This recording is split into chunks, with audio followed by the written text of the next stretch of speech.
Here we go with another episode of Rice Rewind. And today I am re-releasing my interview with Richard Hart. In case you're unaware who Richard is, he is an OG crypto advocate, a serial entrepreneur, internet marketing expert, and infamous founder of Hex, PulseChain, and PulseX. Many of you might have heard the news that Richard was recently charged by the SEC on July the 31st, 2023 for offering unregistered securities and fraud of misappropriating funds. Now, this interview was originally live streamed on both mine and Richard Hart's YouTube channel on July the 22nd, 2019. Once upon a time before Hex and PulseChain.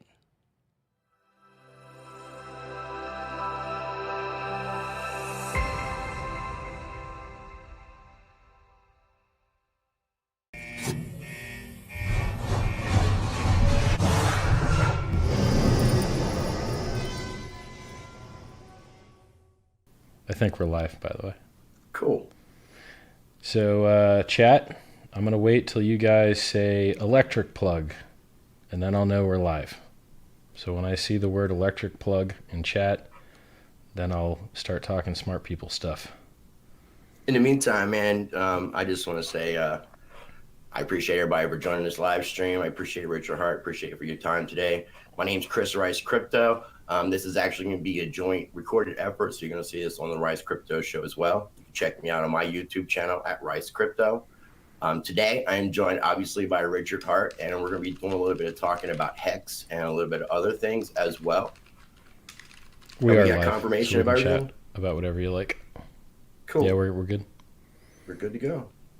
Okay, man, I really appreciate your time, man. I'm going to put you in charge of the whole interview and stream. I don't have any talking points or anything, so you ask questions, I answer them. Easy stuff. Yeah, I wanted to free flow it, because you're a wealth of information, man. You've been in this space for a long time. For some people who probably don't really have a little bit of a background about like who you are, do you mind kind of giving a little bit in your words of who Richard Hart is? Yep.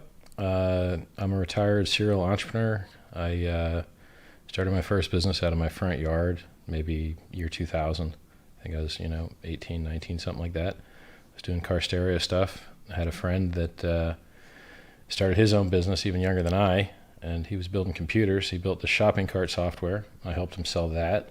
And then he had a client that was doing good mortgages. So I started doing search engine optimization and lead generation. And then did pretty well at that. Was able to rank, multiple, 1 to 5 properties in keywords that are $12 to $17 a click. And it's a lot of money, right? If you can rank on expensive keywords, it's just a lot of free money basically until it stops, right? Because the Google bot comes and knocks you down, right? So then started a mortgage company, got up to 150 employees, had a miracle cleaner business, sex toy shop, cash advance loans, foreclosure bailouts, anything that we could, sell on the internet, kind of meshed with our traffic generation. And then I retired, traveled the world for 5 years, been everywhere, done everything, and mined crypto in 2011, early 2011, full 50 block reward blocks, 50 BTC block rewards. That's when you first got involved, was 2011? Yeah, I mean, I had seen it on Reddit. Since I was retired for so long, I'd read Reddit a lot. And back then, Reddit was a little more technical than it is now, because I have to choose like what the default Reddits are that would be on the homepage. And back then, I think our atheism was like one of the defaults on the front page. I'm pretty sure it's not now, right? Right. Social communities evolve over time, kind of towards the lowest common denominator. So then new ones start. So you just always end up with a new, like Facebook right now is dying because no one wants to be on the same platform their parents are on. So they just, keep rotating. It's hard to beat Facebook because they keep buying all the competitors. Like they bought WhatsApp, they bought Instagram. Yeah, they're definitely playing a smart game when it comes to that. And there's not really any other good alternatives right now. And I am searching for them. And I try to promote the decentralized social media platforms. It's just the only problem right now with those platforms is you're kind of like being in an echo chamber, just kind of talking to the same people. And I'm sure yourself, you're trying to reach new people as well. I mean, education is key to get people in mass adoption. Maybe. Well, probably not. I mean, most things that are mass adopted, no one knows shit about them. They just meet a small use case, right? So, PayPal has millions of users. No one understands ACH wire transfers or chargebacks or any of the stuff that's under the hood, right? Because they don't have to. They just care that it solves a problem for them. So I think a lot of crypto education talks about shit people do not care about at all. And it's fun for us, maybe because we're technical or stuff like that. Like, imagine going to a forum of people that like raved about the dollar, like the dollar lovers forum. And that's what Bitcoin is, right? It's like, oh my God, I love this stuff that, there's no equivalent in fiat, right? Of people that just have a hard on for how the dollar works. Like, it's not a thing. Everyone in crypto kind of has that extra enthusiasm because they want to get rich, right? And if people thought that talking shit about the dollar would make them get richer, they'd do it. Well, what about the people, like myself? I'm getting monetary wealth would be kind of like the icing on the cake in this for me, but promoting cryptocurrencies and blockchain technology, the systems that they can change, the creative destruction that they can bring, the breaking us away from centralized fiat money. Those are the things that I really try to promote cryptocurrencies for. That's the reason why I'm excited about it personally. But I can see your perspective about I wouldn't definitely want to go to a convention with a bunch of dollar bill lovers talking about I think what happens is like you get jaded when you see it's the difference. So there's this effect that has a fancy name. It's got two words to it, two names and then effect. And anyway, this effect means that if you're a specialist in any industry and understand what's going on and you see a news article about it, you'll notice they got almost everything wrong. And you would realize that that's the case with every article across every industry, but you're not a specialist in those other industries, right? Right. So I can't remember the name of the effect. Maybe chat will say it. So the issue is that when you've been in this system as long as I have, you tend to just not care about everything that other people care about because you know that shit's not actually happening, right? So for instance, Mimblewimble and drive chains and side chains and state channels or state chains, all that shit, it's probably not going to happen. Like 90% not going to happen. So you can talk about it all you want, but you're never going to get it rolled into the main chain. By the skin of your teeth, the last upgrade that Bitcoin got was SegWit a year and a half ago, 2 years ago. Yeah, and that caused a lot of issues. So in 2 years, have we had any other progress whatsoever? No, none, right? Well, when are okay, so what is all this other happy bullshit talking about? You guys barely got SegWit. So what makes you think that you're going to get more controversial stuff like actual anonymity or privacy, or like you're not going to get it? You barely got that, and you had to cheat to do it by threatening the health of the network, by threatening a hard fork, right? By having people that weren't miners signal that they wouldn't accept this other stuff, and then just split the chain, which is basically a Sybil attack, right? Like, if someone wants to attack the Bitcoin network, they set up fake nodes that lie about what's going on, and if there's more of them than truthful nodes, then you just are actually on the fake network, and you think that that's a real network, but it's not. And there's no way to defend against that. There's no way to protect against that. You just have to hope that there's always more honest nodes than not. It's a known vulnerability in the system. And so basically what the SegWit 2x kind of showdown was people saying, listen, even though we'll basically Sybil attack the network if you try and put 2 megabyte blocks in there, because will put so many nodes on the network that don't accept them that when you try and propagate a transaction, it'll fail, right? And so they had to do all that fancy, threatening, political, crazy stuff in order to just get SegWit, which shouldn't be controversial at all. It doesn't do anything interesting. It makes the block space slightly more efficient to use and reduce transaction malleability, which was something that made developing in the system harder. That's all it did. Wasn't it mainly implemented just for the Lightning Network's idea? No. It wasn't? Okay. No. There's transaction malleability is a huge problem that so basically transaction malleability to the layman is you do a transaction, Okay, you did the transaction. Now, what is that transaction called? Right? It has a name. And if you didn't have like a system to know that that name was going to stay that name, then someone else could try and like submit the same transaction, actually be successful submitting it, but now it has a new name.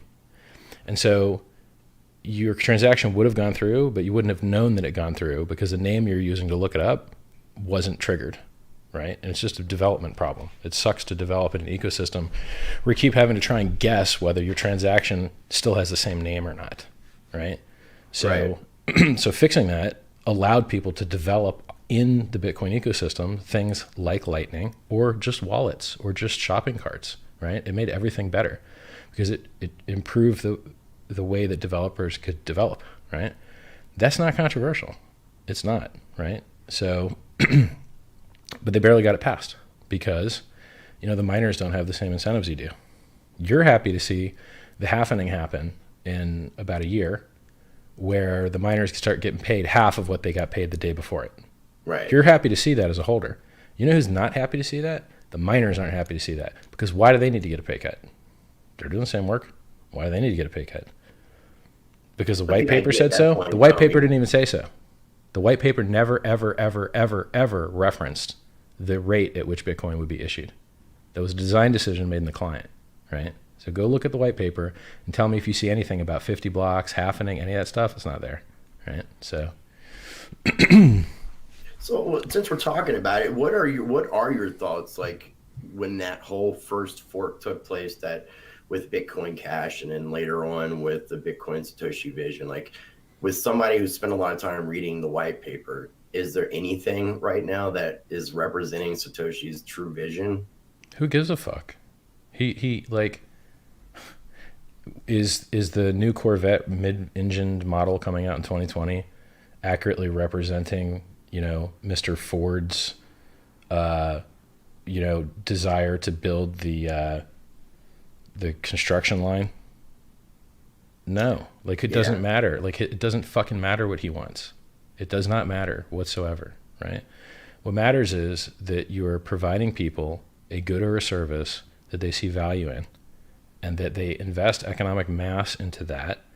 And then as the mass gets larger, the volatility gets lower, which funny enough, it hasn't actually.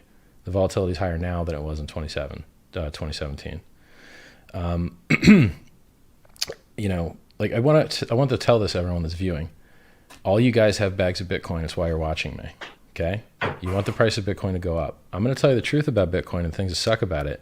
Understand that the price is still going to go up. The software does not need to improve for the price to go up. The throughput does not need to increase for the price to go up.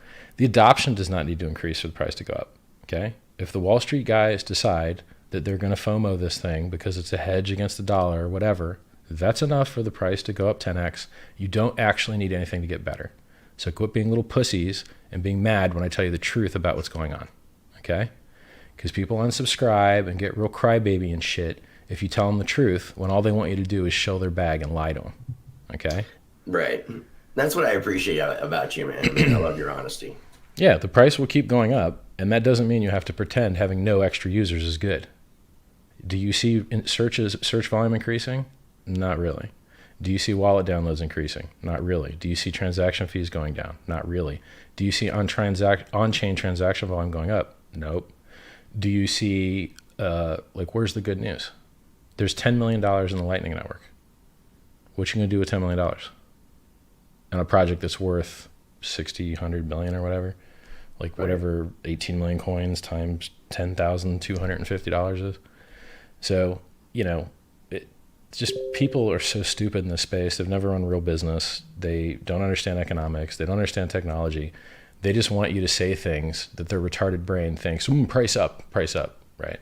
And I'm too smart for that shit. So if you want that, there's a lot of other YouTubers you can watch that will lie to you, and you can, you know, have fun with that. And, you know, what's the old saying is the truth hurts. So, I mean... Yeah, like, look, I'm fat and old, but I'm funny and rich. It's enough. Like, I'm fine, you know? Like, you know, you have to be okay with the reality. Right.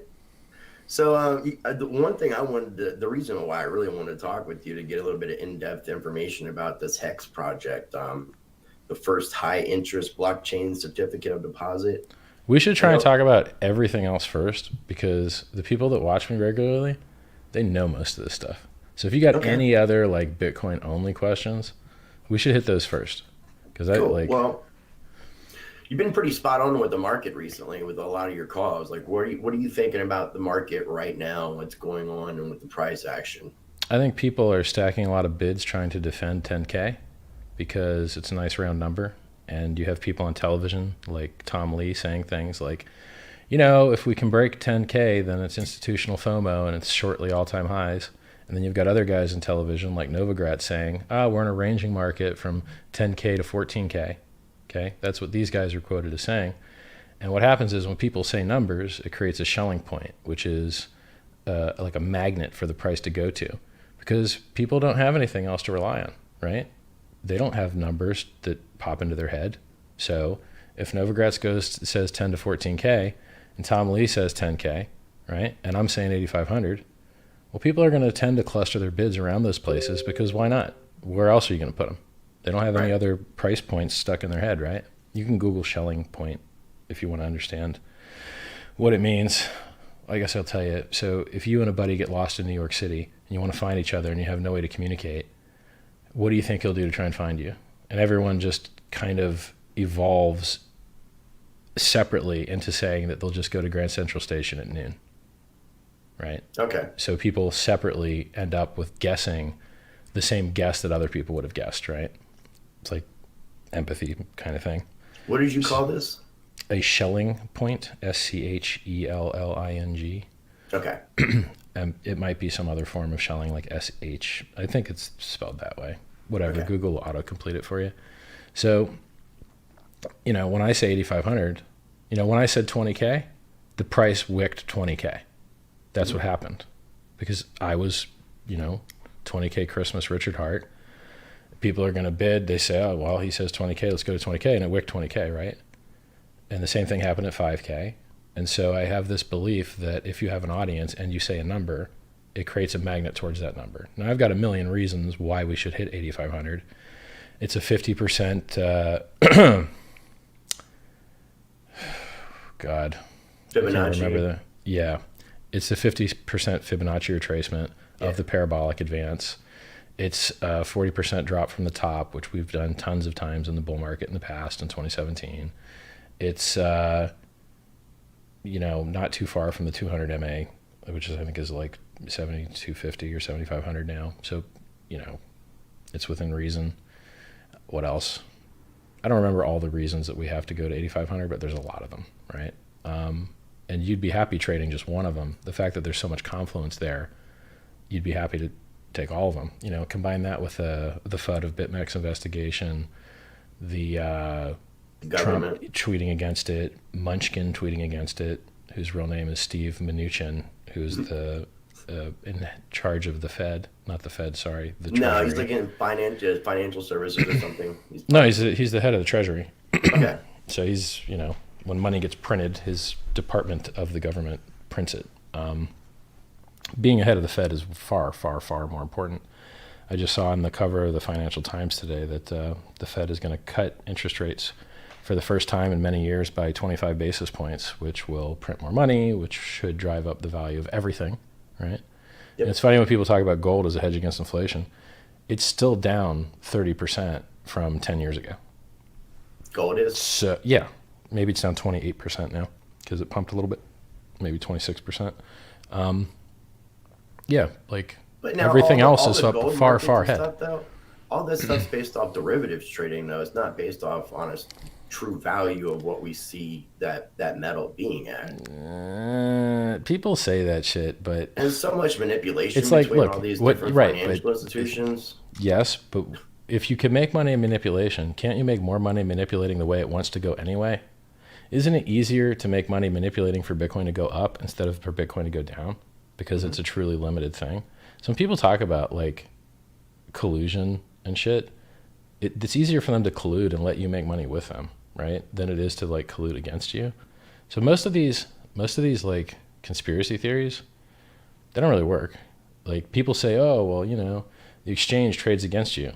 No, it's not free for them to do that, because sometimes they'll get it wrong and then they lose money. It's not free for them to try and do that, right? Like, there's a lot of stuff people think that's free. Like, oh, I'll just trade the Bollinger Bands and I'll just buy the bottom and sell the top. No, it repaints, bro. You're going to get wrecked. Like, there ain't no, the free money taken. All the free money's taken. What's left is the hard money, right? So it's, I don't buy the gold suppression cabal thing. And, you know, it was said that the cabal would suppress Bitcoin, and we 5x'd in 4 months. So where's the fucking cabal now, right? CME opens, price dumps from 20K to 3K in less than a year, and then pumps 500%. So everyone that was long made more than everyone that was short. So where's the cabal? Everyone that longed 3K or 4K or 5K, everyone that longed, if the price right now is 10K, everyone that longed under 6K made more than people that shorted the top and sold and bought the bottom. Longing's just better. So, like, where's the fucking cabal now? It's stupid, right? It's not the case. They make more money watching the price go sky high, which is why the price goes sky high and everything, right? Everyone that longed the S&P 500 got rich forever because it's at all-time highs, and everyone that shorted the S&P 500 got ruined.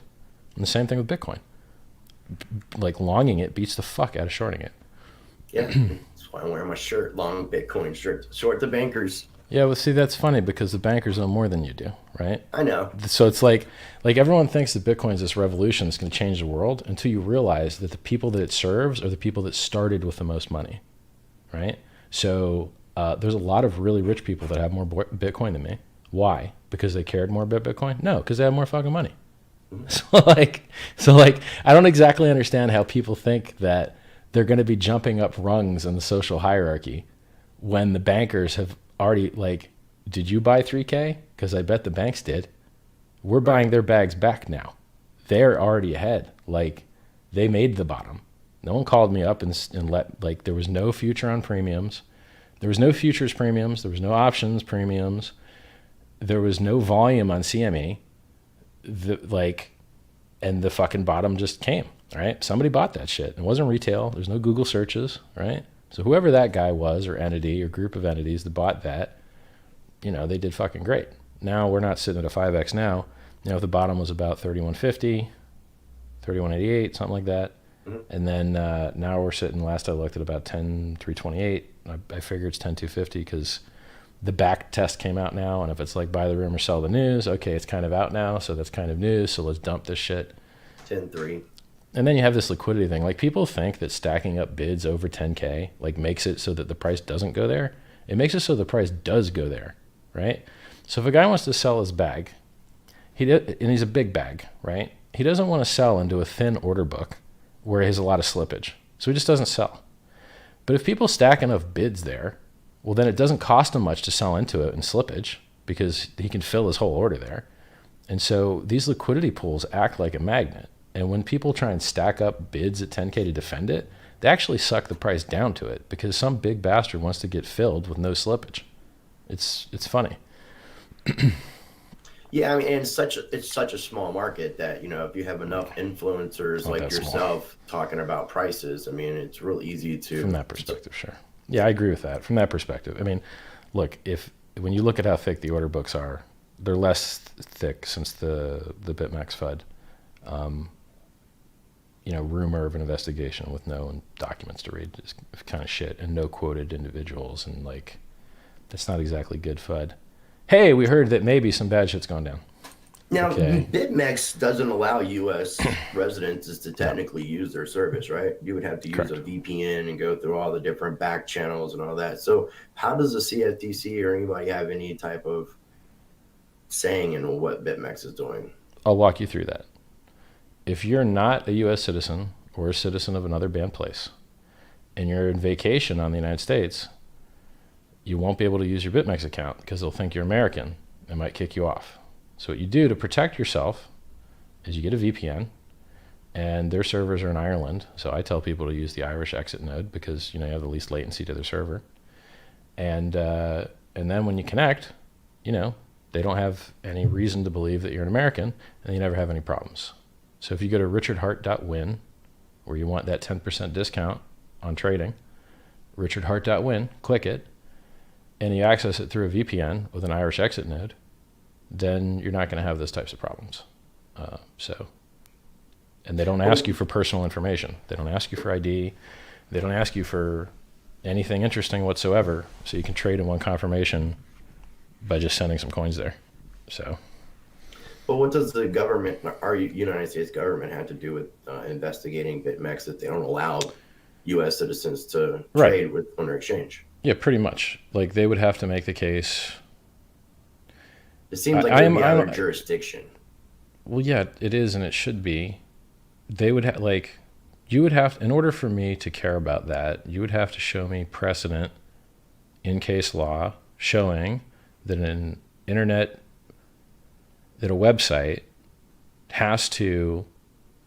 It's untenable to me. Like I don't see any way the prosecutor successfully makes that case that a website is responsible for verifying your residency before they can sell you something, and you have to get an ID from them, because that would apply to all websites, right? Like, It's not just crypto, right? Like, you can't, if you have a terms of service on your website that says you're not allowed to use this if you're X, and the person checks the box. It's like if you have a porn website, right? If you have a porn website and people click that they're 18, okay, well, you click that you're 18, right? Imagine if porn websites had to get a copy of your physical ID and give you like a 2-factor authentication dongle. Now, some countries are retarded and they do that. Like in the UK, they did that, literally. So they just banned all porn, and then you have to get a porn license with your ID, and then the government lets you watch porn. I'm not even kidding. They really did that. Insane. They really did that, right? I mean, like, if you believe in unlawful search and seizure, searching someone's porn habits is pretty fucked up, right? Yeah. Like, that's something people would care to not have searched. And in the UK, they just are such pussies that they're like, yeah, fucking, give away all our rights, right? Well, don't people in the UK pay for that television viewing service where it records them watching TV too? Because I've seen things like where you're seeing different reactions from people who live in England while they're watching a news program and what they're talking about in their home. Yeah, I don't know what the program was called, but it's like having a two-way box. Right. So you can watch, but they can watch you. Yeah, maybe they pay some people to do that. Like, you have a rating system in the United States that does that too. They pay you a little fee to keep an eye on what you watch so that they can generate the television ratings. Right. But I can't remember the name of the rating system. So you could just Google television rating system and you'll find the word. I don't know if it's Gartman or something. So the question is, to what degree does a website have to suck the balls of every country's government everywhere in the world, right? Because if that's the standard, right, then are you getting Chinese people's IDs? Because shit's illegal in China that's not illegal here, right? Mm-hmm. And are you getting, like, it just makes commerce untenable. Like, you can't do the bidding of every jurisdiction's controls over their citizens. The citizens have to be responsible for that. And then you, as a website, you have a jurisdiction, and you need to do what's legal in your jurisdiction, right? So, now I'm not a lawyer. I mean, take this up with a lawyer. But I don't see how a service that preemptively says in their terms you can't use us if you're American and bans you if you connect from an American IP could be said to like be guilty of trying to court American business, right? I just don't see how you can make the case. The reason I asked that was because I know somebody who is an American-based cryptocurrency. They're called Cyber. They were a sponsor of my channel, and I did an interview with the CEO, and they did an IEO on an exchange in China called Coinmeal, COINEAL. Well, that sounds illegal because I think IEOs are illegal in China, but I don't know. Well, ICOs are illegal in China. I know that. I don't know the legality part of this, but it just ended up they basically kept the funds that were given to list it. Said it was an unsuccessful IEO and aren't trying to refund any money, which was a pretty substantial amount. And now he's trying to figure out what legal channels he can go through, because technically there's nobody in the United States that can help them because it's not in their jurisdiction. He's not getting that money back, is my guess. No, I know. It's easy to get scammed in crypto, and if you own a coin, exchanges fake volume, and then they charge you to list your coin, and then you lose the money. So well, they were apparently with the IEO, like apparently the exchange was trying to say that X amount of tokens had been sold, trying to put pressure on people, saying this is so successful, you need to get in on it, and it just was very unsuccessful. And apparently it was just like completely against all terms. And it's like what you're talking about, creating fake volume, creating fake excitement on their end so they can try to capitalize off of it. If you're looking for scams, you're going to find a lot of scams in crypto. And there's things that you'll lose a lot of money on that aren't scams. If someone makes a shitty coin that shouldn't work, and then it doesn't work, and the price was high at some point, was that a scam, or was it just overpriced, right? Because people start stupid businesses all the time. Most businesses that get started fail. So you don't have to be trying to start a scam to lose everyone's money, because what you're doing could be stupid, right? Mm-hmm. Like, how much of crypto has adoption? Like even Bitcoin. Bitcoin was meant to be peer-to-peer currency. There's less retailers than ever accepting it. There's less ATMs than ever, depending where you live. So I guess we're digital gold now.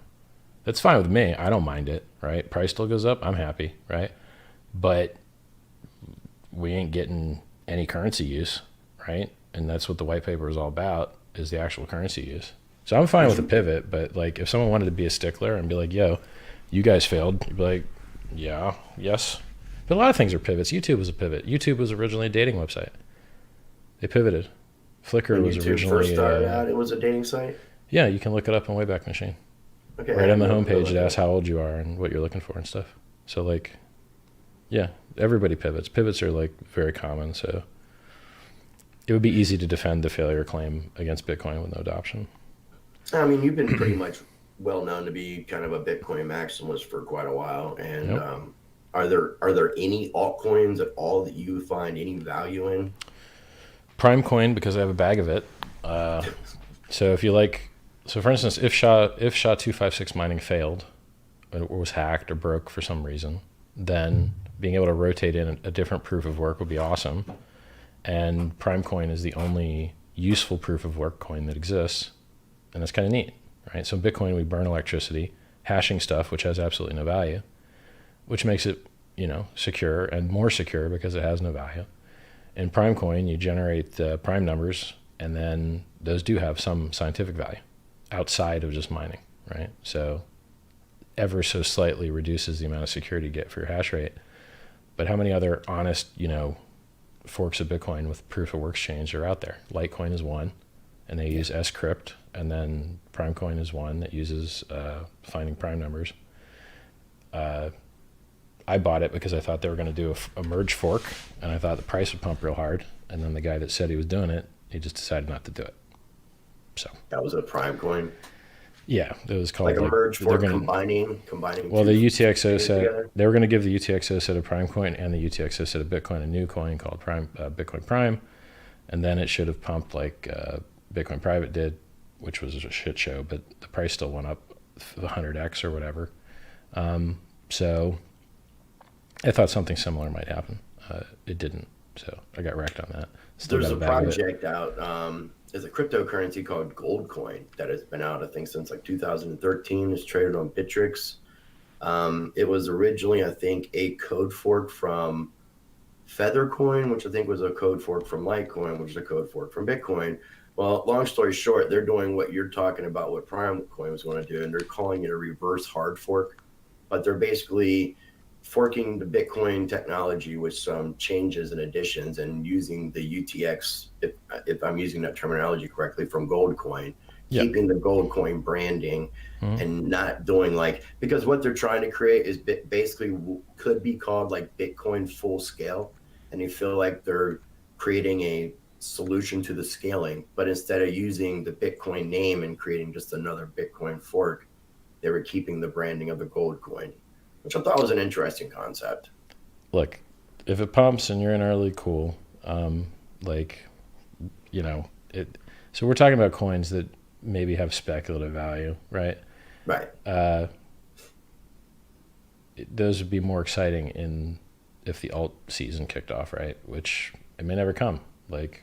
Maybe we don't get an alt season. I don't know. I think we will. So the belief that I have is people that got rich owning Bitcoin then they tell their friends are jealous about it. They see how high the price went up, so they don't want to buy it because they figure they missed it. So then they buy the next best thing, which is like Bitcoin 2.0, whatever they think it is, right? So if the bull market runs for a little while, then you'll get, I believe, investments into alts. Then someone else posted a theory about how the alt season market usually kicks off, a year after the halvening, which is in about a year. So I don't know, right? Now I have my own coin coming out that I think is, amazing. One, I'm biased, but two, I built it to be amazing because I know what amazing looks like. So I got to take my bias and build it and then be happy about it, right? It wasn't like I got a thing and then decided to like it. It's like I decided what I would like and then build that. And then now I like it because I built it to the spec that would make me like it. Other alts I think are good is Monero, because if you actually want to transact and have anonymity or privacy, well, there you go. It works better than Bitcoin. And Nick Szabo, who some people think might actually be Satoshi, just came out saying that he likes it too. So you should support it. He tweeted that yesterday, the day before, which is tempting the maximalist wrath, because maximalists just want to pump their bags. They don't really give too much of a shit about, actually getting things done. And Monero actually gets things done, right? Like, you want to pay someone anonymously, you don't have that option available to you in Bitcoin. Good luck hoping. I'm actually supposed to be doing an interview Thursday with Ricardo, with Fluffy Pony. So yeah, cool. Yeah, I'll try to get a bit of a lowdown and have him explain, because I definitely believe that Monero is the top choice when it comes to privacy coins. And I agree with that.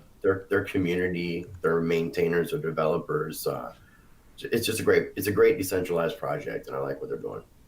Yeah, I mean, it works. I mean, I could list you all the things that suck about it, but people tell me, Rich, you're so negative. You're like, no, actually, I'm really positive about the shit that's true. Like, yeah, the price is going up. We're probably gonna, in a year or two, we'll be, at 100K. So yeah, I'm happy about that, but I'm not happy about this other shit that's no good, right? Right. Well, so do you think that as we get more of this like institutional money coming in and things like backed coming out, do you think we're going to start seeing some of these speculative projects just falling through the wayside and just being done with, and us minimizing how many cryptocurrency and projects are out there? I don't think so. I explained the mechanism just a minute ago. People get rich in Bitcoin. They tell their friends about it. Their friends want to get rich too, but they think they missed the Bitcoin boat because the price is up so much. So then they buy the next thing, right? And so whatever the new next thing is likely to capture that money. Now, if no one gets rich in Bitcoin, and it's all just institutions, and the institutions don't want to buy alts, then maybe that pump is smaller, but I don't think it will be. Like, I don't see how that mechanism would change between the 2017 time it did it and this time. I think you need new things for people to get excited about, right? Right. We can talk about Hex if you want to, unless you got other questions. No, I'm totally good. I really wanted to learn a lot about Hex, All right. because originally you had started out using the name Bitcoin Hex. Yep. And I know this was a ERC20 token. Yep. You took away the Bitcoin name. Now it's just Hex. Yep. And I'll have links down below so people can check out the project. The website says it's the first high interest blockchain certificate of deposit. Mm-hmm. Yep. Can you explain that a little bit? Sure. So what makes the price of a cryptocurrency or any instrument go up? More people buy it than sell it. Okay. Well, that's easy. Well, can you program in software to make more people buy it? Nope. Can you program in software that less people can sell it? Yes. So I can program the demand. I can program the supply side. I can't program the demand side. Right. So in the real world, we have multiple trillions of dollars of money that is locked by time. And if you lock it up by time, they pay you more money, right? So if you go to your bank and you ask them, hey, Mr. Banker guy, what's your most popular product? Checking account. Or actually, probably savings account is even more popular, but Let's call it a checking or savings account. Okay, what's your second most popular product? Time deposits, which is why there's multiple trillions of dollars in them, right? So what's a time deposit? Well, if you put your money in your checking account, do they give you interest? Not usually. If you put your money in a savings account, do they give you interest? Yes. Why? Because you're more likely to leave it in there for longer, because you're not writing checks against it. So they give you interest. Okay. If you want more interest in a savings account, then you can get a CD. What's a CD? A certificate of deposit. What do you call it in other countries? Time deposit. And how does that work? The longer you leave it in there, the longer you lock it, the more interest they give you. So we already do this with multiple trillions of dollars. I think it's like 6 trillion in the United States, maybe 5 or 6 trillion in China. The stats are in the white paper beta. If you want to download the white paper beta draft, it's in t.me/hex crypto. And then in the welcome message, it's a link to white paper beta and a layman's guide that explains how the contract works and a lot of other cool stuff.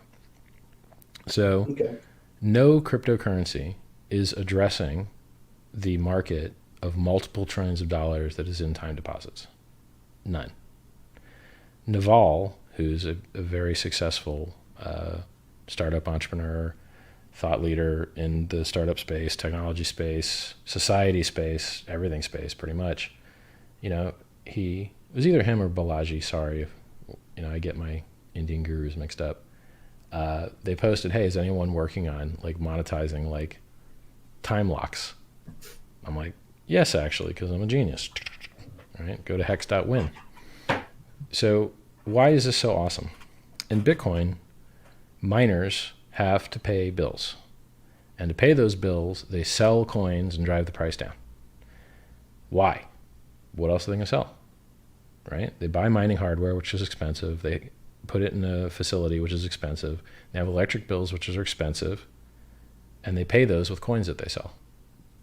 And then occasionally they start their own copycat currencies to try and compete with the money that everyone paid to Jihan through Bitmain. Jihan then used to try and kill Bitcoin by trying to make Bitcoin Cash, something that he held a lot of, take over the position of real Bitcoin. So all the money that miners gave him, he used to fuck over those people and hurt their investment, right? That sucks, right? Yeah. The miners don't talk in my chat. They don't come on interviews. They don't talk to you on Twitter. They may not speak English, bro. These people are not your buddies. They're not your friends. They're not trying to help you. And they often fuck things up, right? And the funny thing is, when you pay miners a block reward, you're paying them for security. And who are you paying them for security from? Other miners, right? So the miners are the people that would attack your ass in the first place, which is hilarious, right? So what if you could run a cryptocurrency and not pay block rewards to miners? Well, that's what we do in Hex. We pay our block rewards to people that hold instead, which means we don't have any externalities. We don't have electric bills to pay. We have very little electric bills to pay because you only need to pay the miners to do a transaction, and you don't need to do many transactions because everyone's locked up. That's where the profit in it is to lock up your funds, right? So you don't need very high throughput to do that. So like if you open a 10-year stake, you need 2 transactions in 10 years. Well, that ain't too hard, right? So we pay all the inflation to people who have their coins locked, which is very similar to having no inflation. Because if it's locked, you can't sell it and you can't drive the price down. And so when they actually get their coins unlocked, whenever that time is when the inflation comes on market.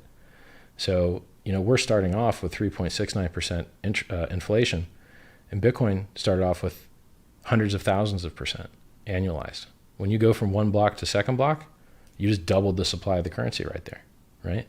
So, it took Bitcoin about 11 years to get down to a similar rate that Bitcoin Hex will be starting off with after its launch phase at year 1, week 50, really. Okay. So, we'll have, like, if you look at other currencies and you look at their inflation rates, they're just insane. Like Zcash, I think inflation rate this year is like 45% or 40%. Maybe it's 35% now. That's huge, right? And that's why the price just keeps going down. So, in our system, the entire game is, if you get in early, you get more. If you lock longer, you get more. If you refer people, you get more. And then everyone gets their like ducks in a row the first year, trying to get as many shares as they can, because at the end of the first year is when we pay all the unclaimed coins. So a lot of people aren't going to claim, right? I'm well known. I've got good marketing. We've got 3,000 real people in the chat. I never even mailed the email list. Maybe I emailed half of it once, maybe a long time ago. All the new guys over the last 8 months, 10 months, I haven't even mailed them, and we've got I don't know, 20,000, 30,000 people on the mailing list. With very little marketing, no budget on spend, no demo. The marketing for this is massive. It's huge. People are chomping at the bit. They really, really want it. Now today, I just got another demo from my UI dev, and I just, right before I was on this call, I was doing all the stuff I have to do in my internal dev environment to like load it, right? So I have to host my own blockchain, then I have to compile the contract, then I have to deploy the contract on the blockchain, and then I have to compile the front end, then I have to deploy the front end. There's a lot of work, right? Oh yeah, like, I've been talking to you for a couple of months about this, and I could tell it's been a lot of work. It's a lot of work. A lot of and nothing works the first time you try it. You're like, okay, I'm missing a dependency. Can you walk me through this? Like, why am I missing this, right? And then people smarter than me have to fix it, because I'm smart, but when it comes to doing like development, it's harder than you think it is. Everything that should be easy is not easy. It's really hard. Like today, I try and run the install thing, and it tells me I don't have access, I don't have permission.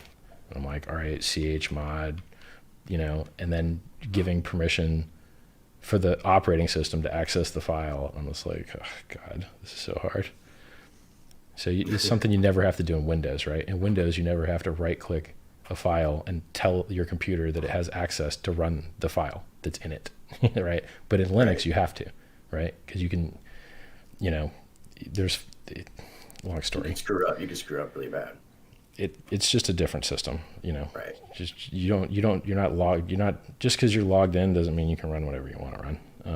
It's not that way in Windows either. Like, there's user level and admin level, and you're supposed to be logged in as user and all this other fancy stuff. So it's kind of like that in Windows too.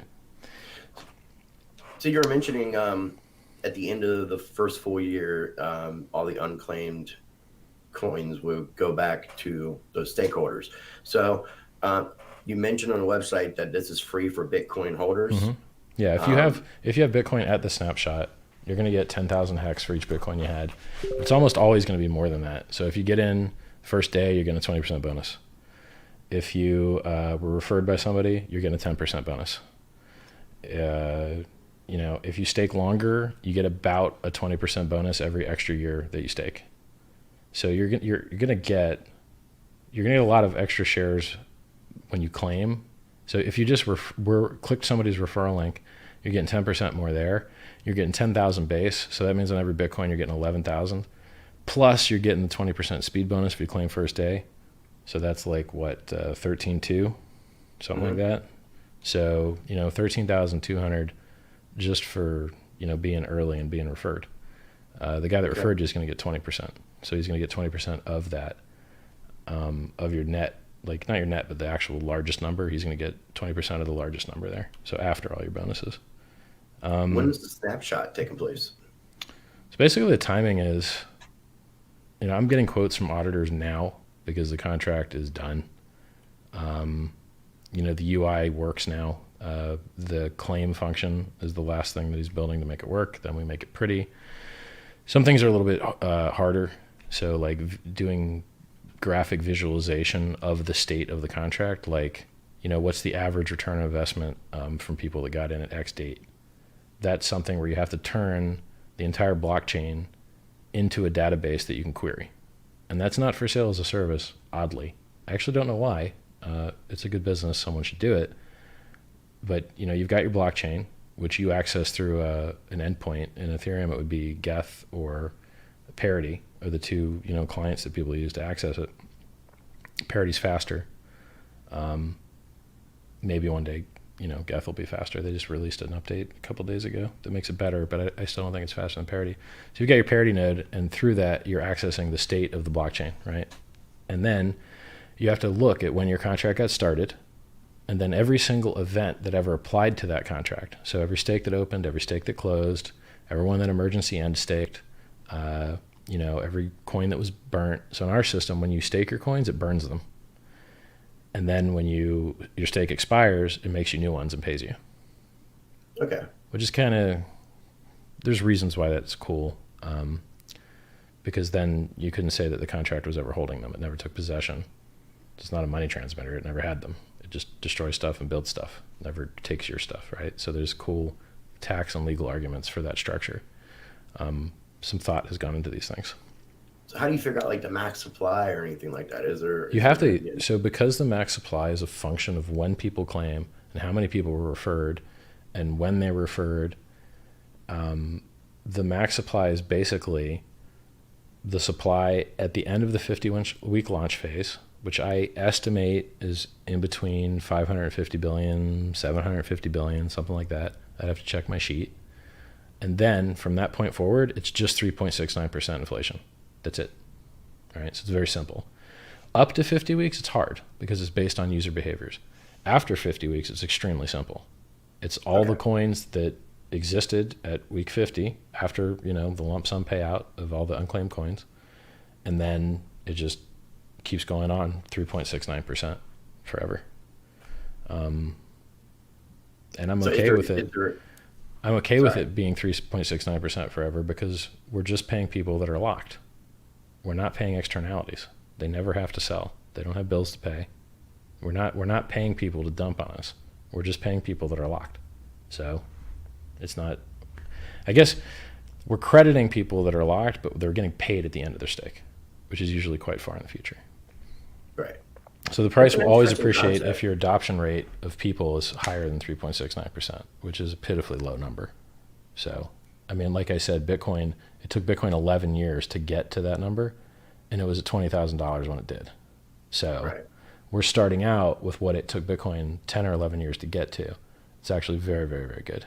It's a very low interest rate after the first 50 weeks. During the 50 weeks, all the bonuses and stuff, during the launch phase, Do you have a specific date for this next shot, or is it still kind of like up in the air? As soon as I've got code locked to give to an auditor, and we don't have the code locked yet, right? So I want to see all of the functions work with the UI so we know we don't have to add anything. Because if we find out we needed to add an index to some event so that the UI could present the data better or something like that, I'd rather have that done now so that when I lock the code and the auditors audit it, that we don't have to play a guessing game later if something had to be added, right? So they finish the audit and it's great and everything looks good. And then we're like, hey, we wanted to add an index to this event. And then, well, okay, is the audit still valid? Probably, but why don't we just not have to worry about that, right? I could do it either way.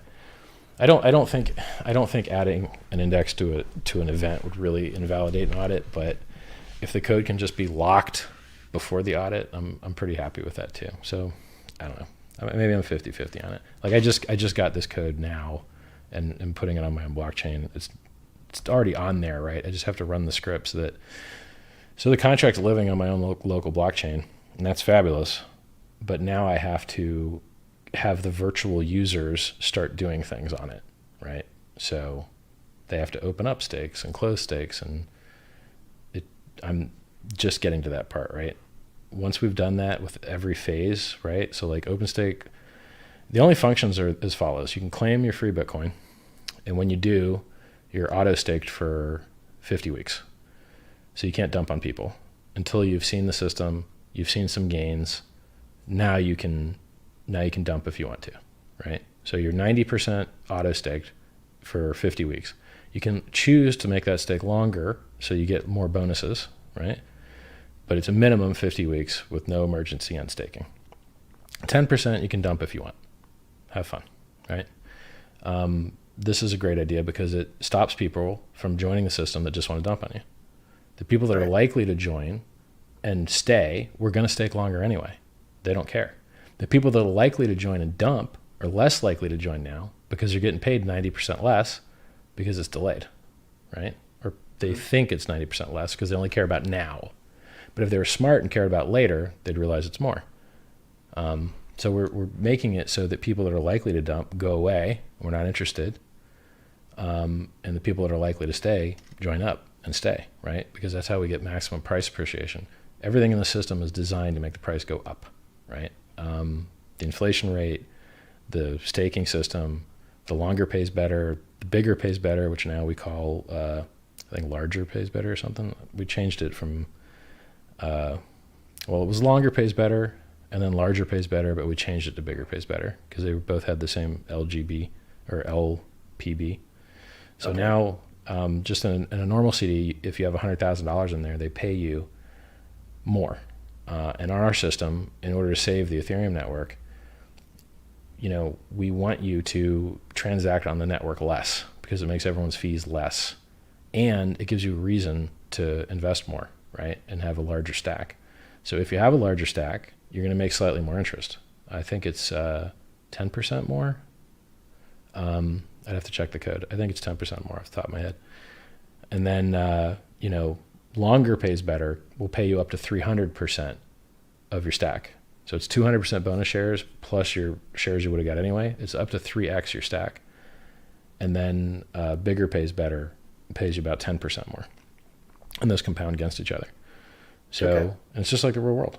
It's just what we have in CDs. Okay, That's you pretty cool. got a bigger CD, you get paid more. You stake longer, you get paid more. Yeah, I mean, there's a ton of good stuff. Like in Bitcoin, you're worried about inflation bugs every time you change the code. Just narrowly avoided one because a Bitcoin Cash developer warned them about it. We don't have that problem in Hex because the consensus code lives in a contract that's not changeable by anyone.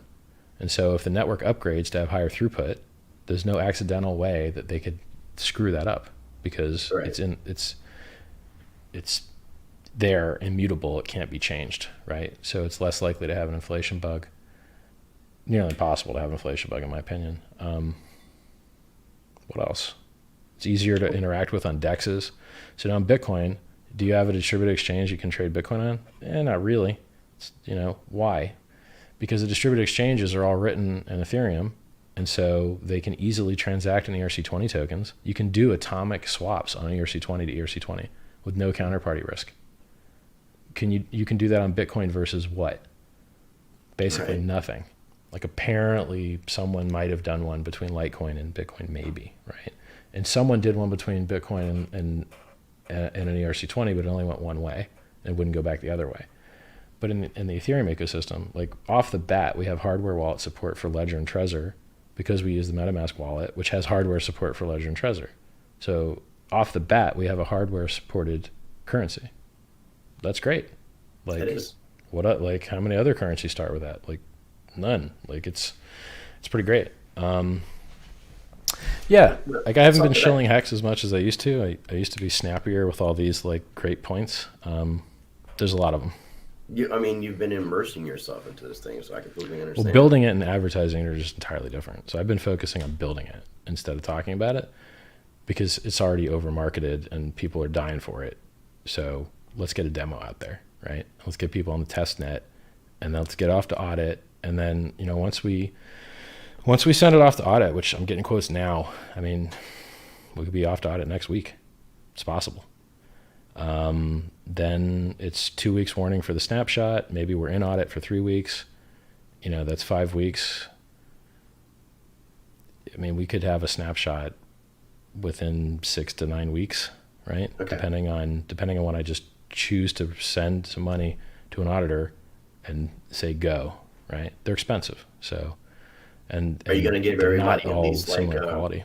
Yeah, everyone will have 2 week warning for sure. 2 week warning? Okay. For At least sure. 2 weeks. Okay. Yeah. I mean, and as I hit milestones to show you, then you'll know it's getting closer, right? But something that when you first had talked about the project, one of the things Mm-hmm. that I saw was something about penalizing whales. Sure. Yeah. Is that still in effect? Yep. And if it is, can you explain that? Yeah, there's a lot of That was stuff an in there. interesting concept. Yeah, so we don't want the whole idea behind getting the price to go up is getting people on board that buy, not sell, and buy more, right? And if someone's how do you detect all the people who are going to dump on you? So for instance, the Bitcoin Cash guys gave their fork coins to the Mt. Gox trustee that held 190,000 Bitcoin at the time. And so he sold something like 60 or 70,000 Bitcoin Cash into the market because they gave them to him. Now, how was giving the Bitcoin Cash trustee 90,000 Bitcoin Cash useful? It's not. Retarded. But they did it because, they're slightly retarded. In our system, if you don't claim within the first 50 weeks, you can't claim anymore. And it's a running timer. If you don't claim by week 25, you lost half your stack. If you don't claim by week 50, you lost all of your stack, right? And it's even worse than you think it is, because even if you don't, so let's say you wait till week 25 to claim and you do get half of your stack, you've been diluted out the ass by everyone else because they've been getting everyone else credited for everyone else's the interest, which gives them more shares, which will give them more of the unclaimed coins at the end. So the guys that get in early get more of that giant stack at the end, which is where the most of the returns in the beginning are going to come from, the unclaimed coins. Because a lot of people can't claim because we don't support multi-sig. A lot of people can't claim because they're dead, probably Satoshi. Lost coins, right? And then there's some addresses that they just can't claim because of other technical reasons, right? So of coins that can claim after the whale penalties, there's maybe 12.4 million coins that can claim of the maybe 17.5 million that exist. Maybe it's like 17.8 million, I'd have to check. So, right there, if 100% of people that possibly could claim did, there's still 5 million coins being distributed to people, which is a 50% payout right there, right? And then I don't think I'm going to get every single possible Bitcoin holder to claim because it's hard to reach everybody, right? You tend to get exponential growth in your system. And because even though we're getting exponential growth, the people that get in late are getting paid exponentially less because those coins are being given to people who got in early. So it's like, it's very interesting. I pulled every lever I could. So I even have my own affiliate link to get my own affiliate clicks. So you can be a shillionaire? Yeah, I want to be a shillionaire. So if you go to pumpamentals.com, that puts my cookie on there. And then everything in the system was designed to have a pumpamental, right? There's things that make these systems work well, and I included them. What's another thing? So emergency end staking. If you say that you're going to stake for 10 years and you get the 3x reward in shares, right? So you get 3 times as many shares as you would have gotten if you just staked a day. Then let's say you emergency end stake and eject, and you do it before half of the period. Well, you owe a penalty. You owe a lot. You're not going to make any interest on that. And if you did it early enough, you'll eat into principal. So if you stake long enough and eject early enough, you can nuke your balance to 0. And that money gets paid a penalty to the staker pool. It also gets paid to the origin address, which gets a copy of the bonuses. Doesn't get interest. It doesn't get interest, and it doesn't get, I don't know, some other thing. There's 2 things it doesn't get. It does get a copy of, like, if someone gets a referral bonus, it gets a copy. If someone gets referred, or it says 2 bonuses on refer. If you're referred, it's 10%. If you refer somebody, it's 20%. It gets copies of those. The unclaimed coins it gets a copy of. So that stuff is the only way to get this coin to be a Bitcoin holder, or can you once it's released, there's another way. Be bought? So there's 3 ways to get it. You can get it from somebody else that got it, which kind of dodges the question. So there's really only 2 ways. You can either claim or refer people, or there's an adoption amplifier. So here's the way the adoption amplifier works. If in our referral system that's going to generate a lot of traffic, you can only make money on people that had Bitcoin at the snapshot. Well, that sucks because most people will not have Bitcoin at snapshot because most people don't have any Bitcoin at all. So as a referrer, that would suck. So what we did was we added an adoption amplifier where now the referrers can make money on people that put Ethereum into the contract. So if a person, every day, there's unclaimed coins. those unclaimed coins are going to be paid to the stakers at the end of the claim phase at 50 weeks. A copy of those unclaimed coins gets put into the adoption amplifier where people can send Ethereum in and then get Hex out at the end of the day. So the first day it's 1 billion coins. The next day it's probably 500 million. It's probably near 500 million for the rest of the time. You have to guess how many people are going to claim and when they're going to claim. But based on an okay guess, that's about the numbers, right? And we're preceding the first day because we have to, because there's no unclaimed coins the first day, right? So you only get your first batch of unclaimed coins at the end of the first day. So the adoption amplifier means that if you send in 1 gwei, which is like 1.17 zeros and a 1 of an Ethereum, which is, an immeasurably small amount. It's, smaller than a grain of sand worth of Ethereum. If you put that amount in and you're the only guy to do that day, then you'll get all billion coins that get paid that day. If someone joins after you, right? So let's say you put in 1 Ethereum and another guy puts in Ethereum. Well, then you guys are going to split that billion between the two of you. And so all it does is it looks at how many people put in Ethereum, then it looks at how many coins it's going to hand out, and at the end of the day, it just hands them out percentage-wise, right? Okay. And then it does that every day. So then the next day, you have another round. Okay, here's how many Hex were unclaimed. This is a copy of them. And here's how many people put in Ethereum, and then it divides them up amongst you guys. Now, nothing's automatic in Ethereum, so when I say it divides it up amongst them, you join the lobby, the transformation lobby that transforms the coins, and at the end of the day, it allows you to then run it, and then if you run it again, you get paid, right? So you do 1 transaction to get in the lobby, and you get 1 transaction to get out of the lobby. So you won't actually be sent anything in Ethereum. There's nothing that's automatic. You have to ask everything to be done and pay a small fee to do it, about 2 or 3 cents.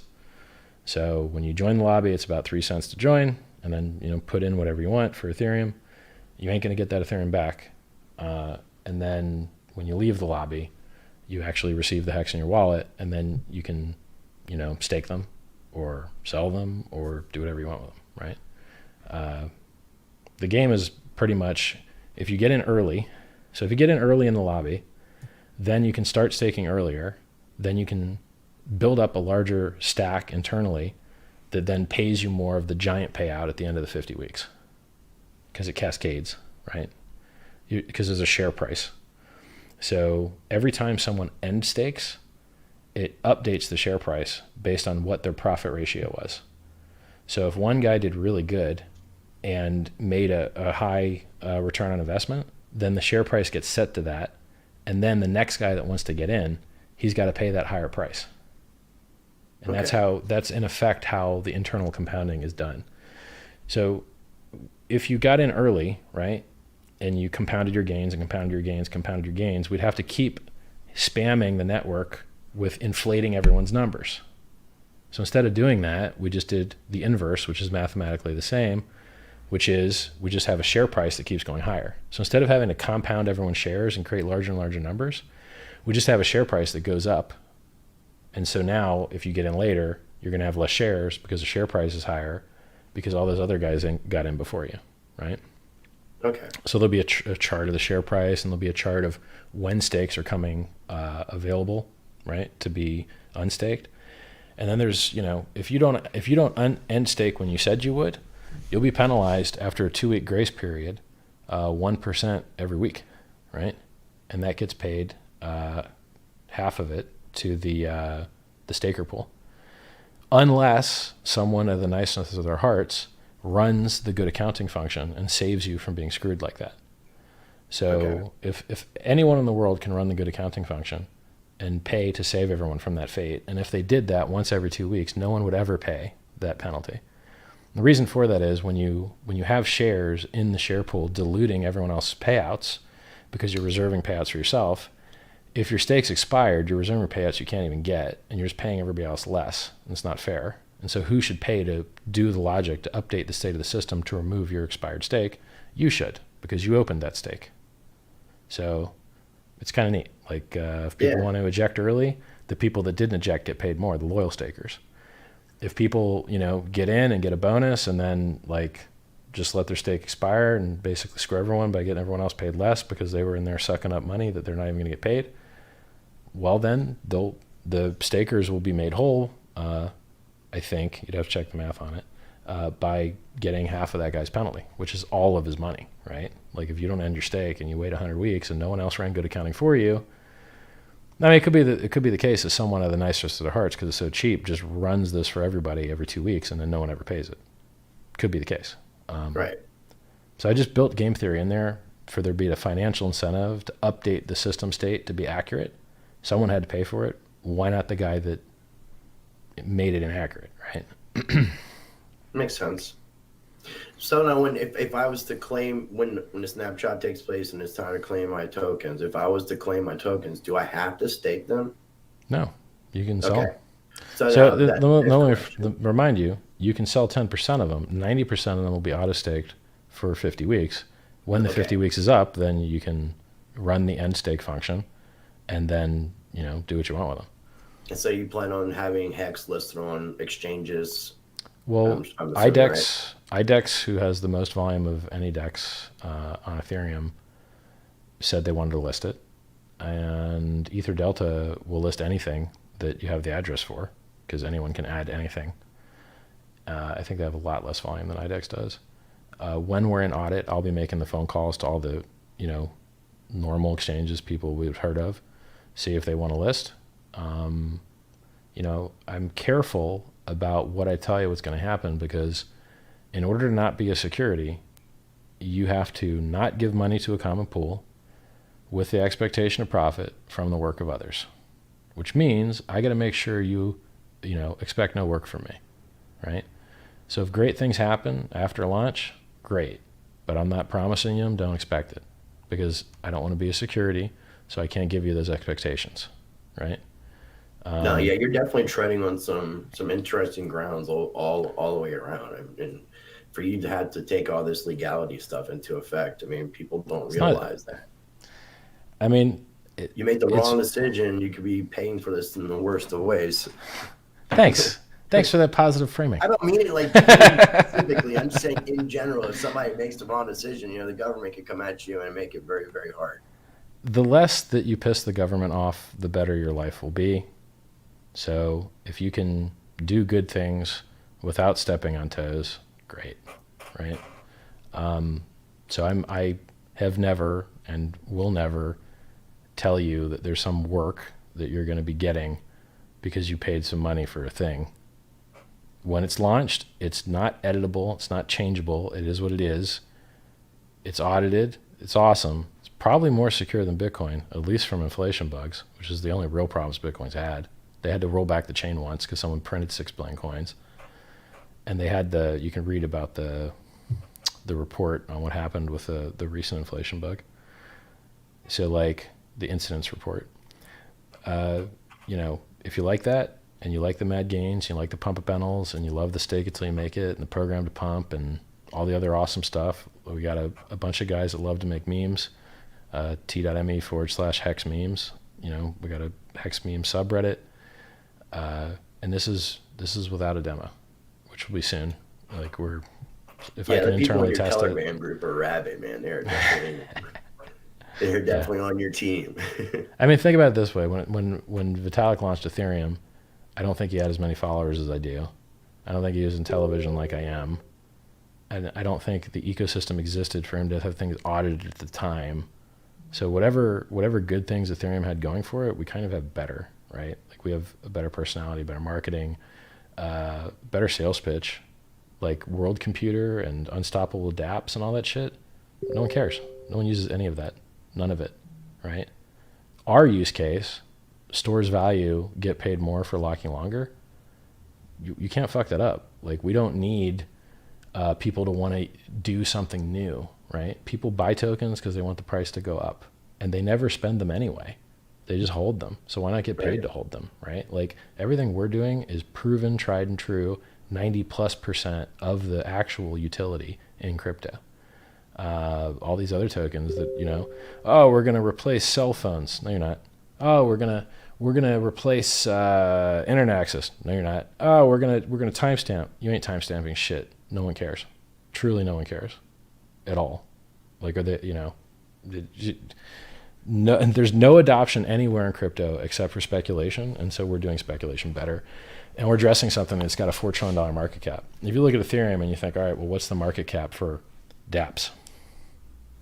There really isn't one, right? Like CryptoKitties. I mean, and think about this: how much demand are we adding to Ethereum's ecosystem? Well, in theory, not that much. If stakes have longer periods, well, this is a low amount of overhead, right? This is not driving up fees on the ETH ecosystem much, and we designed it to have low impact on the ecosystem because we like cheap fees, right? And then if for some reason ETH sucks, all right, well, we can airdrop everyone to this system on another substrate that works better if we need to, right? So if we have to pivot, we can. I don't think we'll have to. I think Ethereum does have the most devs, and they do have the most stuff figured out, and they are working on Scalable the hardest. It's definitely the right ecosystem for what we're doing. I mean, yeah, they definitely. I mean, between all the people working with Ethereum, yeah. I mean, there's no so comparison. Like, I know there's a lot of other platforms that are trying to compete with what ETH is trying to do, but they do not have the team that Ethereum has. The team or the hash rate or the tools, or like, if you want to launch a cryptocurrency, Ethereum is the best. If you need to do things, if you're just launching a cryptocurrency that doesn't actually have to do things, there's better options. I won't tell them to you because I don't need more people fighting for money. Right. It's like when Hex is launched, if someone were to ask me, how can I make the most money in crypto?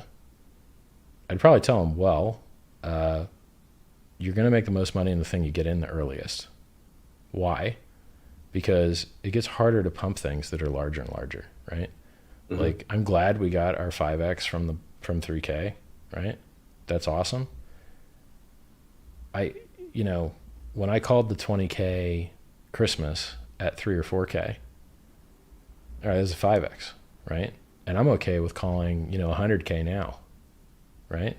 60 to 100K, I'm okay with calling a target for the top of the next bull run. But why am I calling 60 to 100K? Because I'm only comfortable calling about 3X to 5X over our past top, because it gets harder to get more money, right? Like, you've seen a lot going on in Congress, and you've seen a lot with the president, a lot with Treasury, and that's with us having no adoption at all. If we got more adoption and started stepping on more toes, they could fight back harder, right? I mean, China banned the shit out of this stuff, and they're like this close to just banning mining too. This close. Yeah, and they could do the same thing here in the United States easily. And so even without the FUD and fear bullshit, it gets hard to find extra hundreds of billions of dollars to put in. And yeah, there's big banks getting in now, cool, but they run out of money to allocate too, right? Once their bags are full, they ain't buying no more, right?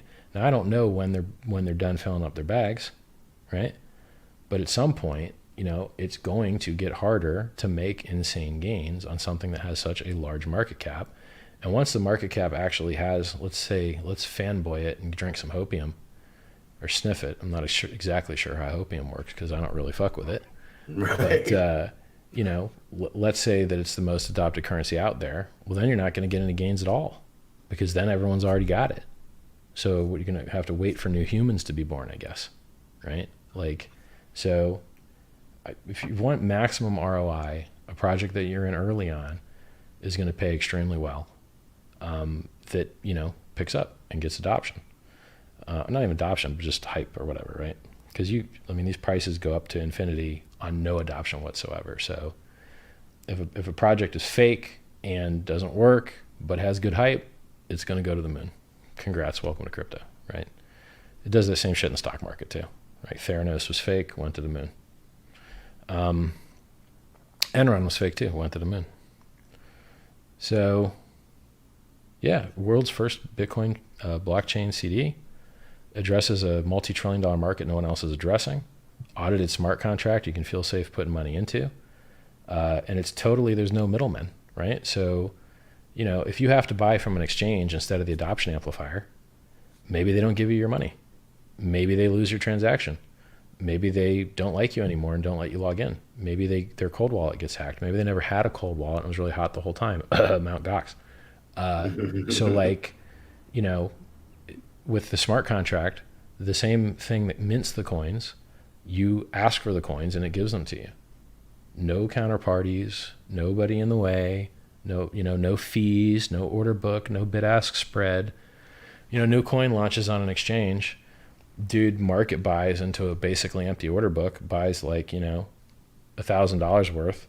It really only gets $1 worth because he just pushed the price into the outer atmosphere, right? And then it instantly comes back down. And he just got like one little tiny unit of the currency he tried to buy because he didn't understand how order books work, right?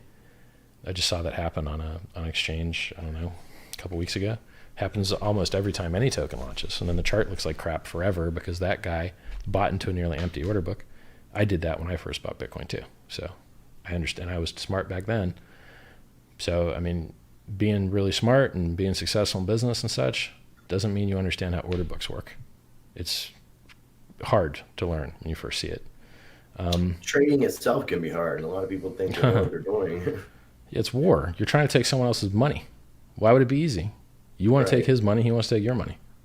It's not going to be easy, right? In crypto, the bulls usually win. Remember that. Don't short a bear market and don't short shitcoins.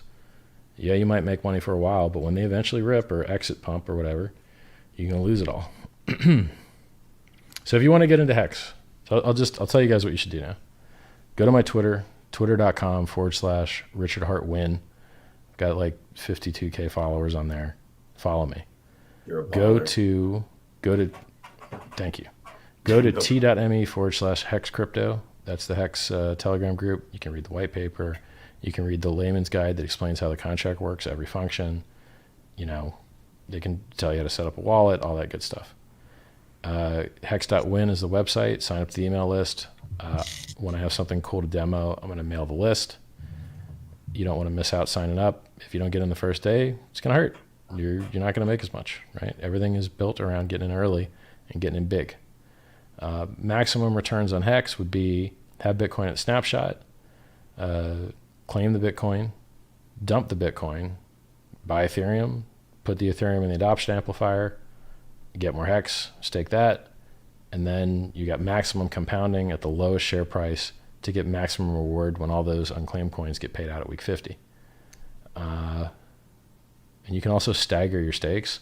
So, you don't have to stake everything at one length. You can make multiple stakes at multiple lengths.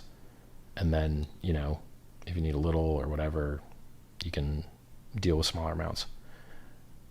You pay for that privilege because then you'll have a slightly less bigger pays better bonus, but you'll have more flexibility for getting in and out. What else? Don't emergency end stake unless you really know what you're doing. I got a free book, teaches you how to do everything that basically made me successful. It's called Sci-Vive. It's like how you survive through science, but really it's like here's how you get rich and get laid and hire people and write ads. The baller handbook. Pretty much. And there's a second book that came out or is there. And these are outlines need edited and published, but if you just want to get stuff done, they're more than good enough.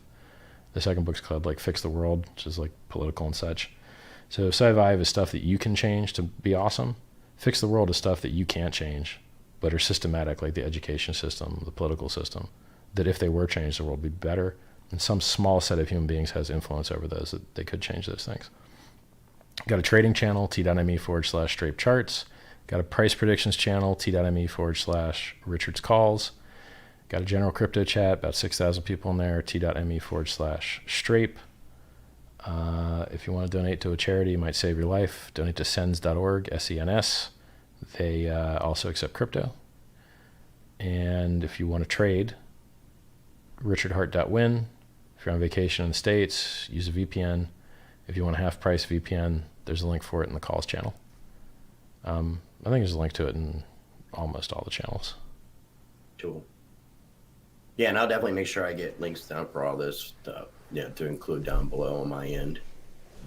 Was there anything that you wanted to go over before we wrap this thing up? Talked about Hex, talked about alts, talked about 8,500. 8,500. That's an 8 with 5 and a 00 at the end. I want to hit 8,500 to fill this gap on the CME, which every single one of them has filled until Except now. for this one.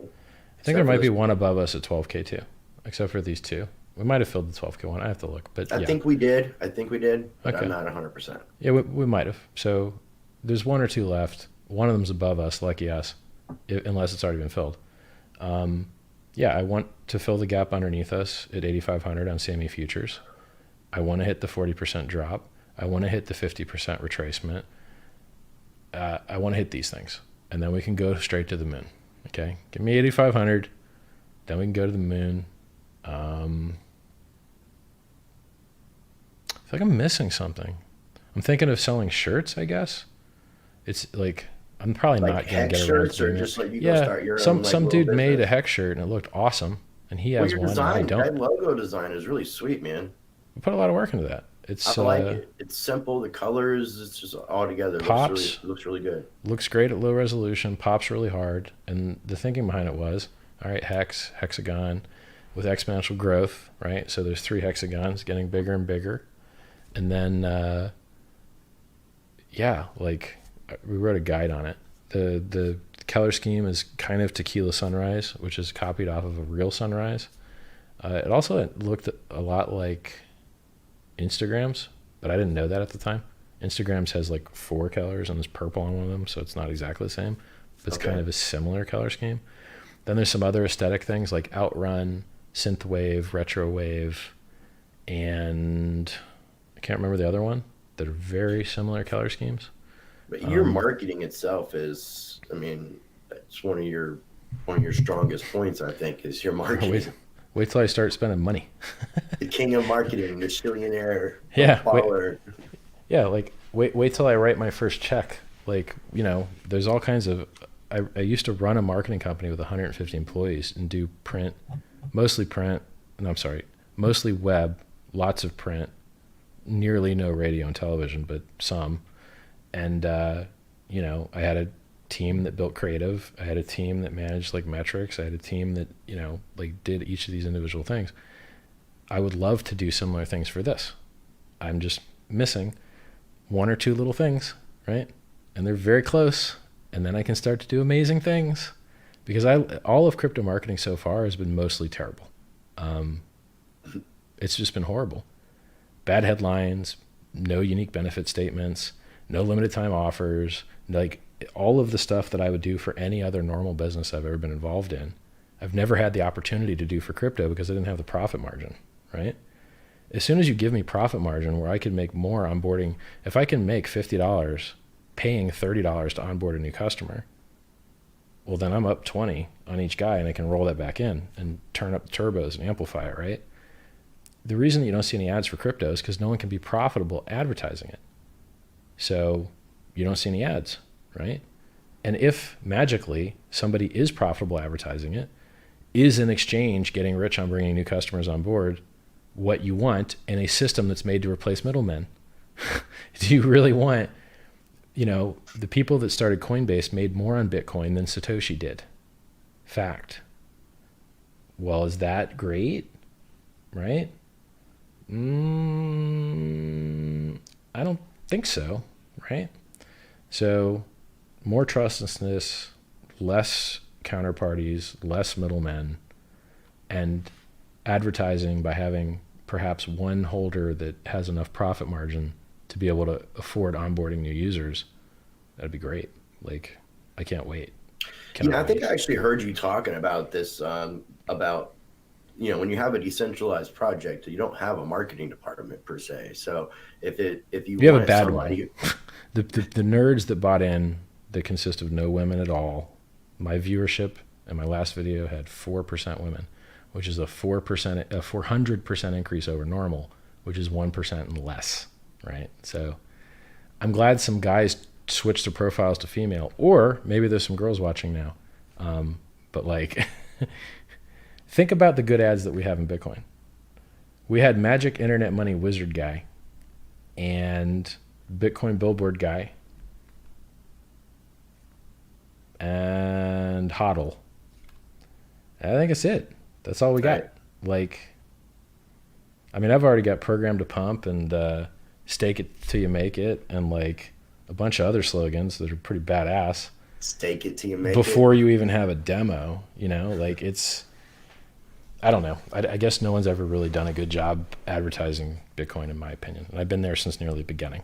And I've been in all the threads where people talked about what they were going to do, right? And for a bunch of volunteers, they've done pretty good, truthfully. You know, we do have a symbol on the keyboard, you know, like not a UTC symbol, but some other 3-letter, an ISO symbol. So we do have like an icon that you can use textually to represent Bitcoin. That's pretty cool. Well, I mean, it's been added now to the iOS, their emoji system. Mm-hmm. It's in, what is that program? One of the Windows programs, Excel. It's in Excel now too. So, I mean, yeah. But think about it. Like when do we get a new cool thing, right? I mean, that ISO thing came out 2012, maybe. I mean, they were talking about it 2011, I think, but like you didn't actually get it rolled in until maybe 2012, 2013. Look, I like Bitcoin. I still shill it. I still tell everyone the price is going up. You know, I still want to buy the dip. That's fabulous. I can't wait to do some other things I could never do for Bitcoin, but I can do for Hex. It's cool. It's going to be really fun. Well, I definitely encourage people to check out, you know, what you're doing, and you know, because there's a lot to this project. So, I mean, like even this didn't cover what all of it is about. I mean, I got to get better at. I think I actually have to have a checklist now. I used to have this stuff down pat when I was like actually regularly doing streams on it. Yeah, I mean, all you need to know. So I actually have a 1-paragraph summary that tells you everything that the project does. I should paste it. I'm good at condensing information down to like bite-sized samples. World's first blockchain CD, pays holders instead of miners, free tokens, hex.win. Hard to fuck up. Stake it till you make it. Yeah. And we'll have video guides for everything once I have the tools to make them, right? So once I have a completely working demo to show you, then I will show you how to claim from every wallet, and I'll make more videos than you ever wanted to see, and life will be a lot easier. Cool. And yeah, once you get this thing launched, I'd like to definitely do a little follow-up with you. All right. It was good talking to you, man. I do appreciate your time. I just want to encourage everybody who's checking this out on your channel to definitely check out my YouTube channel at Rice Crypto. Got all kinds of crazy ass interviews with people like John McAfee, Adam Kokesh, Lynette Zhang, Tron Black from Ravencoin. So going to be interviewing Fluffy Pony on Thursday, Amir Razik from Black Geeks on Wednesday. So I try to cover some good individuals and influential people in the space that I think are definitely doing good things for the community. So definitely I'll put links to your stuff down at the bottom. Do you have a URL or anything? Yeah, I'll send it to you in Telegram. All right. And but I do have the channel at Rice Crypto. You can search one word or two words, RICE Crypto. But yeah, I'll send you all the links, and I appreciate it, man. I wasn't originally intending us to do this live stream, but it's really cool. Because it's free traffic, man. I mean, my audience. If we're gonna do a stream for you anyway, we might as well show my audience. You know. I feel honored to be on your channel, man. So I appreciate that. Pleasure, bro. It's good talking to you, man. Thank you. Much love, dude. Thank you.